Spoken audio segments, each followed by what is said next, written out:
Bueno, el día de hoy vamos a hablar de la patogénesis de la Mycobacterium tuberculosis. Y lo principal que tenemos que entender de la Mycobacterium tuberculosis es que es una Mycobacterium que sencillamente tiene unos ciclos replicativos muy largos y que se contagia por flush, en especial la tuberculosis, que tiene una gran patogenicidad y que presenta un patrón básico de enfermedad latente. Para empezar a hablar de la tuberculosis y de la Mycobacterium, o bueno, la enfermedad en sí, tenemos que entender varios puntos. Como se sabe, es un patrón básico de enfermedad latente, ¿cierto? Entonces es un patrón básico de enfermedad. Patrón básico de enfermedad latente. Entonces van a haber diferentes momentos de la patogénesis. Empezamos con el primero, que es la primoinfección.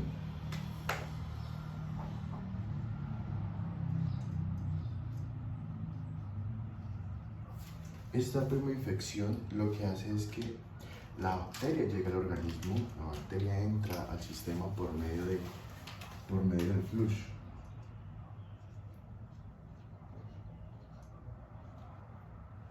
Que son pequeñas goticas de aerosoles en las cuales viene la bacteria.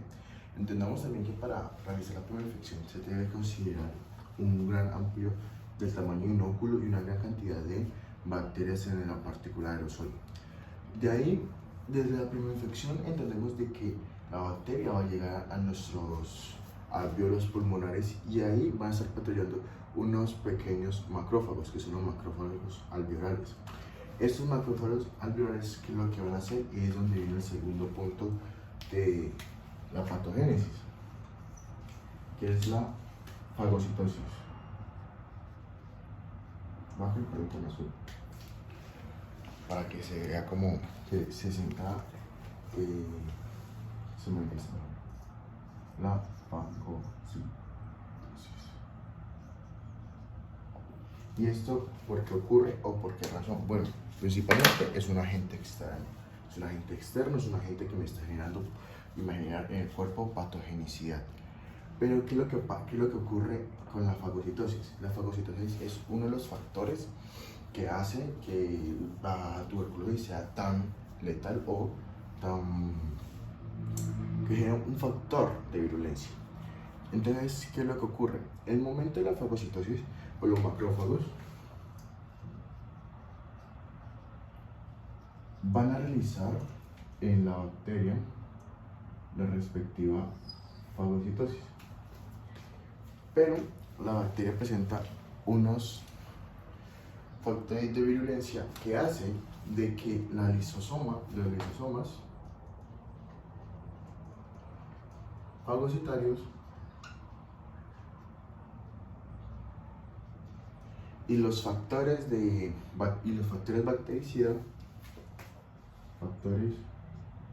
bactericidas, pues que van a atacar a la bacteria para realizar el respectivo, pues la erradicación de esta, no lo van a poder hacer debido a que la bacteria pues tiene ácidos micólicos que impiden eso, generando de que la bacteria sea vacuolizada, tenga una vacúola en su interior. Pero recordemos que las bacterias son asexuadas, entonces se realizan funciones binarias. Entonces esta pequeña bacteria, este pequeño bacilo con una adición especial que es Cisneros, pues va a empezar a realizar lo que es la fisión binaria. Esta fisión binaria va a empezar a realizar crecimiento. Y ven que la vacuna sigue subiendo de tamaño, pero cada vez va a realizar mayor crecimiento y va a generar que el macrófago empiece a tener un crecimiento. Pero ¿cuál es el problema de esto? Esto no ocurre aquí. Ahora, ¿qué es lo que pasa? Y ahí es donde viene el tercer punto, que se llama diseminación.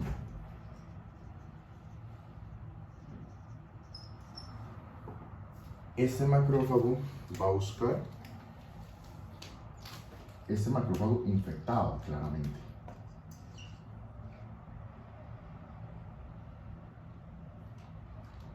Macrófago infectado con la Mycobacterium fagocitada, sino que es vaporizada, va a buscar directamente un vaso linfático, ¿cierto? Vaso linfático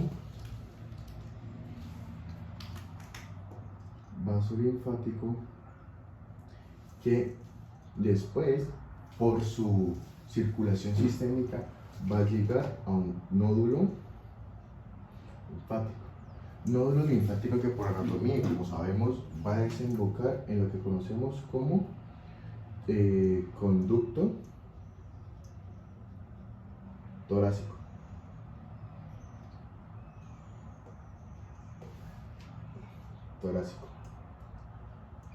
Este conducto torácico va a desembocar en algo muy importante, que es la vena cava superior, que directamente, por como sabemos, circulación sistémica, pues principalmente estamos en vía linfática, que es vía linfática, y ya entramos a vía hematógena.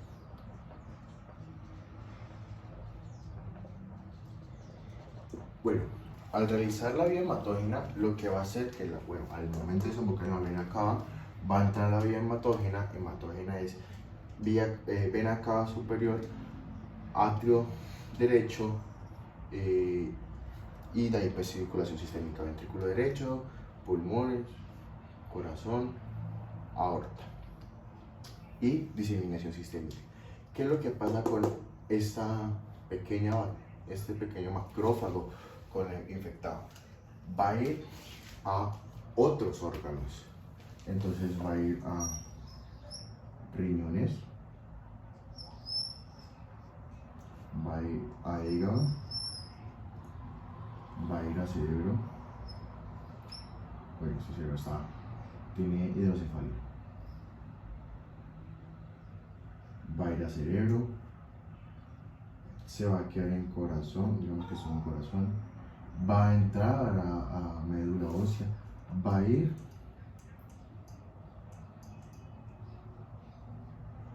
a los ovarios, va a entrar en las gónadas. Entonces aquí es donde se complica la situación, ya está diseminado y nuevamente pues va a regresar a los pulmones por la hematógena. Pero ¿qué es lo que pasa? Al momento de realizar todo eso, pues la bacteria se mantiene vaporizada y no va a presentar pues ni signos ni síntomas, porque no van a llegar a los linfocitos TCD4. Lo que ocurre es que al momento de la vaporización viene el siguiente paso, que es en toda esta vía, en toda esta por así decirlo, ciclo, entramos al cuarto paso, que es la latencia.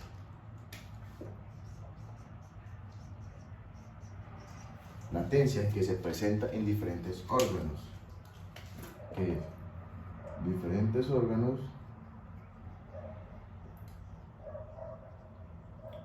y pulmón. Y ahí es donde empieza aquí es donde va a empezar lo divertido y lo único, o bueno, uno de los métodos de diagnóstico de esta bacteria. En el quinto paso vamos a buscar las calcificaciones o fibrosis.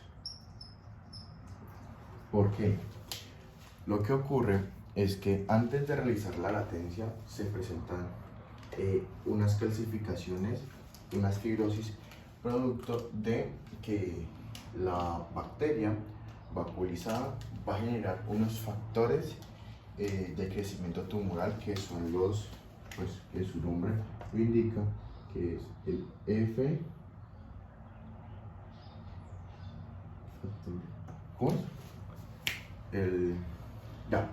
FNT. FNT, que son los factores de necrosis tumoral alfa, lo que va a hacer que esta respuesta me genere sencilla y llanamente unos factores de crecimiento.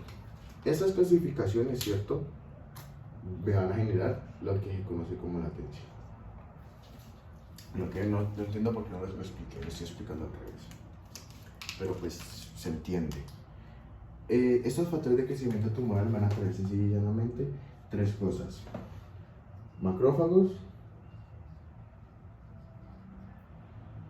linfocitos TCD4, que son los de crecimiento tumoral, y fibroblastos.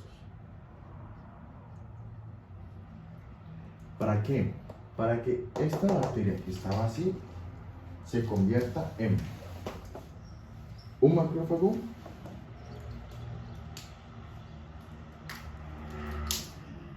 con una bacteria, linfocitos TCD4, más macrófagos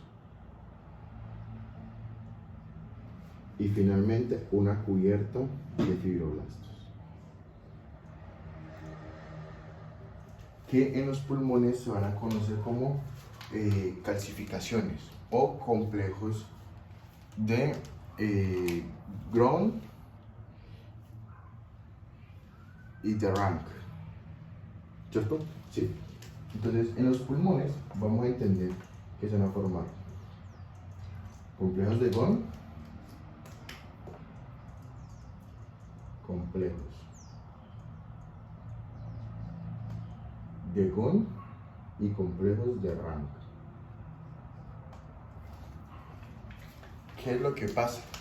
No va a ser un complejo, no va a ser una calcificación pequeña, una fibrosis pequeña. Va a ser fibrosis que van a generar tanto tamaño, tanto espacio, que es donde se van a presentar los primeros síntomas. ¿Qué es lo que ocurre? Estamos en una latencia. La bacteria sigue fagocitada. La bacteria sigue controlada, ya que no se pudo hacer un proceso de bactericida, va a estar como en un control. ¿Qué son controles tumorales? Pero ¿qué es lo que ocurre? Esta bacteria crece. Esta bacteria crece y esta bacteria empieza a dividirse, empieza a hacer fisión binaria, empieza a expandirse y a realizar su ciclo. Entonces, tenemos complejos de Grön, complejos de Rank, que son calcificaciones y fibrosis, que en este momento el paciente no es sintomático ni es infeccioso. Pero después de eso venimos a lo que se conoce, y por eso, como ya sabemos que es latente, venimos a la reactivación. Y la reactivación puede ser por diferentes factores, principalmente lo que conocemos como DAF: debilidad, ausencia o fragilidad de la respuesta inmune. Entendemos de que eso está generado una calcificación, un complejo de Grön por linfocitos TCD4, que son los mismos que activan los factores de necrosis tumoral alfa. Entonces va a estar todavía ahí. Si un paciente me llega con ausencia de la respuesta inmune por un inmunocompromiso de por ejemplo, un paciente VIH positivo, pues le va a haber una disminución de los linfocitos TCD4 y va a haber una inestabilidad en esos complejos de Grön, permitiendo que la bacteria se siga diseminando. Ahora, también puede haber una reinfección, reactivación.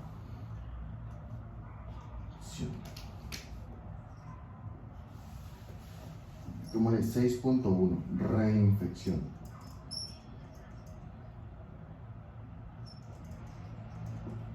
¿Qué es lo que ocurre?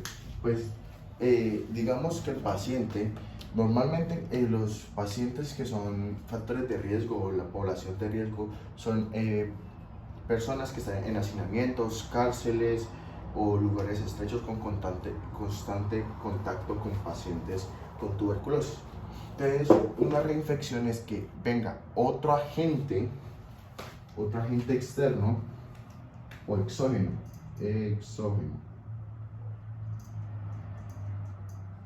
y me genere una segunda infección.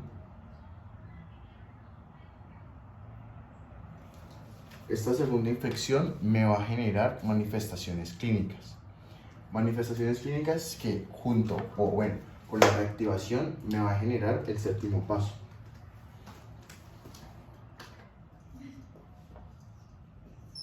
¿Qué son las manifestaciones clínicas? Estas manifestaciones clínicas, ¿por qué se dan? Bueno, las calcificaciones o la fibrosis, que en este momento digamos que está en el pulmón, pero recordemos que esa puede haber diseminación, puede haber cirrosis hepática, puede haber fallo renal, compromiso medular, compromiso del corazón, endocarditis, podemos encontrar meningoencefalitis, encefalitis, etc. Pleuritis, pues con la diseminación al hígado, hepatitis con peritonitis. Entonces, estas manifestaciones clínicas, lo que ocurre pues por la reactivación o la reinfección, las calcificaciones no me van a controlar la bacteria y esta bacteria va a liberarse. Al liberarse va a generar necrosis. Porque esas calcificaciones normalmente ocupan entre un 40 al 50% del volumen total del pulmón. Y el momento de romper esas calcificaciones me va a generar necrosis, a lo que se conoce como cavernículas.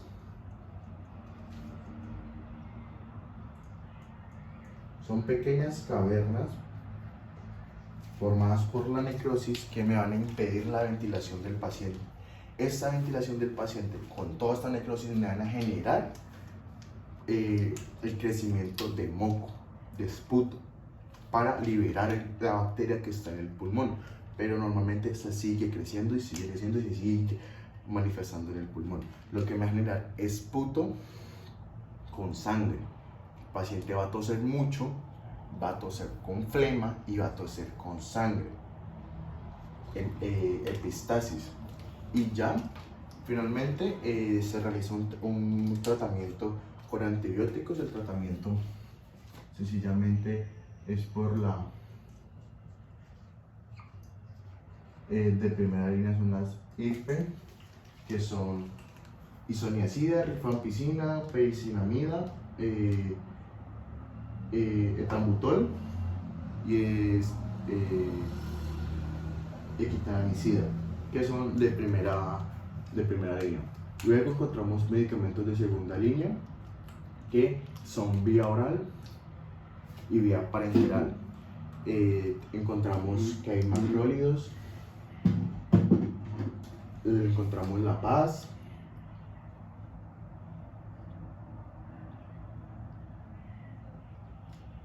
y otros antibióticos que en el momento olvido.